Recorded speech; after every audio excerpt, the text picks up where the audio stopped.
वो कहते हैं न, बुढ़ापे में इंसान को एक सहारे की सबसे ज्यादा जरूरत होती है।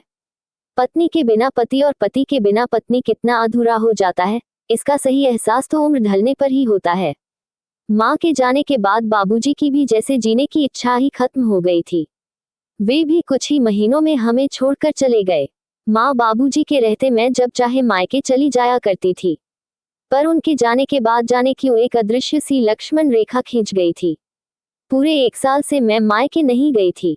राखी पर भी बस डाक से राखी भेज दी थी, लेकिन इस बार भैया के बहुत आग्रह पर 2 दिनों के लिए मायके जाने का प्रोग्राम बना लिया। ट्रेन की खिड़की से भागते हुए पेड़ पहाड़ और मेरे भीतर चल रहे विचार दोनों में मानो जुगलबंदी चल रही थी।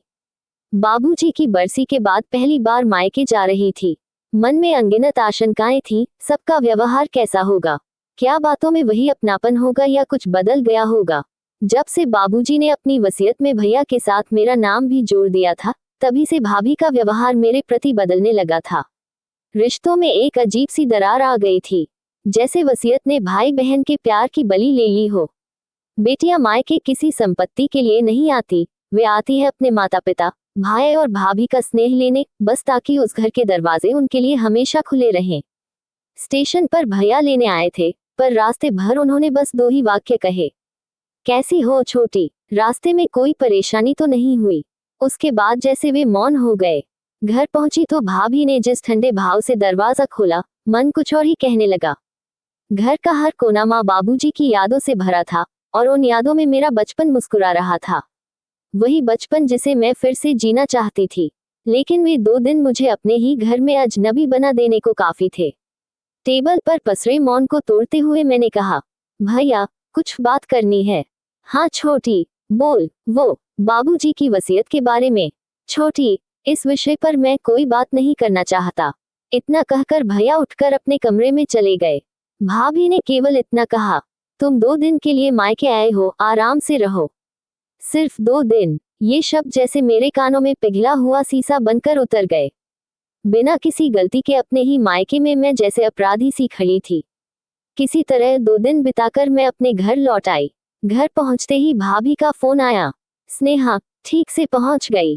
कोई दिक्कत तो नहीं हुई? हाँ भाभी, पहुंच गई, मैंने भर्राई हुई आवाज में कहा।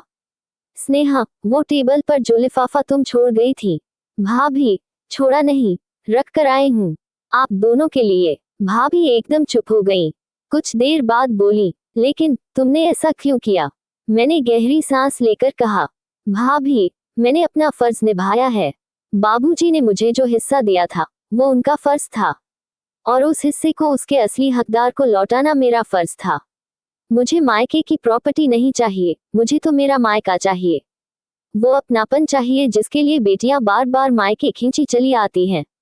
मेरा मायका वसीयत की बलि चढ़ रहा था। भाभी, ऐसी संपत्ति का क्या करूंगी जो मुझे मेरे भाई से दूर कर दे। मेरी आवाज रुंध गई थी।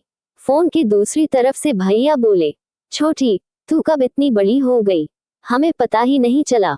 हम तो गलतफहमियों में अपने ही रिश्ते जला रहे थे। हमें माफ कर दे। तेरा मायका तेरा था, तेरा है, और हमेशा तेरा ही रहेगा। उनकी आवाज सुनकर मेरे आंसू रुकने का नाम ही नहीं ले रहे थे। कुछ दिनों बाद अचानक दरवाजे की घंटी बजी। मैंने दरवाजा खोला तो सामने भैया और भाभी खड़े थे, हाथ में मिठाई का डिब्बा और आंखों में सच्चा पश्चाताप। भाभी ने मुझे देखते ही गले लगा लिया। स्नेहा, वे बोली, तेरे बिना ये घर सूना लगता है। तू जब चाहे, जितने दिनों के लिए चाहे, मायके आना। वो घर आज भी उतना ही तेरा है जितना पहले था। भैया ने मुस्कुराकर कहा, और हाँ, अगली राखी खुद आकर बांधना। अब कोई दूरी नहीं रहेगी छोटी। उन तीनों के बीच खड़ा मेरा छोटा सा परिवार बिल्कुल पूरा, बिल्कुल अपना सा लगा। मुझे अचानक महसूस हुआ, रिश्तों के बीच जो दरारें थी, वो वसीयत की वजह से नहीं, बल्कि मन की अनकही बातों की वजह से थी। और आज वह सब कह देने के बाद मेरा मायका सचमुच फिर से मेरा हो गया था।